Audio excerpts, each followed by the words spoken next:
The Sunday school lessons for June 23rd, 2024 are God is trustworthy and full assurance. Hebrews chapter 6, verses 9 through 20. To the viewers and subscribers, welcome to my channel, Read With Me. I am Audrey. This is an audio reading of the lesson and lesson summary. Remember to like, comment, subscribe, and share. Verses 9 through 10. Even though we speak like this, dear friends, we are convinced of better things in your case, the things that have to do with salvation. God is not unjust. He will not forget your work and the love you have shown him as you have helped his people and continue to help them. Verses 11 through 12. We want each of you to show this same diligence to the very end, so that what you hope for may be fully realized. We do not want you to become lazy, but to imitate those who, through faith and patience, inherit what has been promised.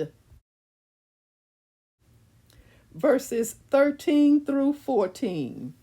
When God made his promise to Abraham, since there was no one greater for him to swear by, he swore by himself, saying, I will surely bless you and give you many descendants. Verses 15 through 16. And so, after waiting patiently, Abraham received what was promised. People swear by someone greater than themselves, and the oath confirms what is said and puts an end to all argument. Verses 17 through 18. Because God wanted to make the unchanging nature of his purpose very clear to the heirs of what was promised, he confirmed it with an oath. God did this so that by two unchangeable things in which it is impossible for God to lie, we who have fled to take hold of the hope set before us may be greatly encouraged. Verses 19 through 20. We have this hope as an anchor for the soul, firm and secure. It enters the inner sanctuary behind the curtain, where our forerunner, Jesus, has entered on our behalf.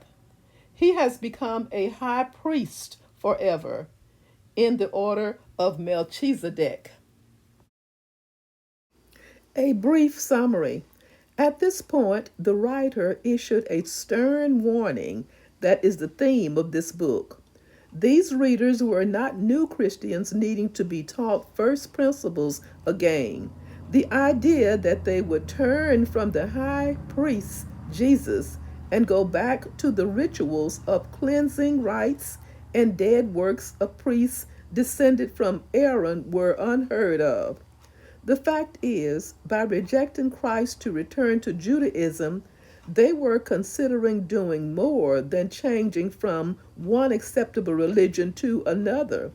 They were rejecting Jesus, as did the Jewish leaders who oversaw Jesus' execution. They would crucify the Son of God all over again. How could they expect to return to him after doing so?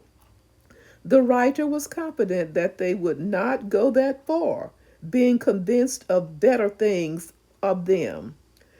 When a ship was going into a port at a low tide or on a stormy sea, a smaller boat might carry the larger ship's anchor ahead of it to secure it. This is an image of Jesus, our forerunner, dropping the anchor for the soul in heaven for us as he goes ahead of us. In the innermost part of the temple was the Holy of Holies. This place contained the Ark of the Covenant, representing the very presence of God.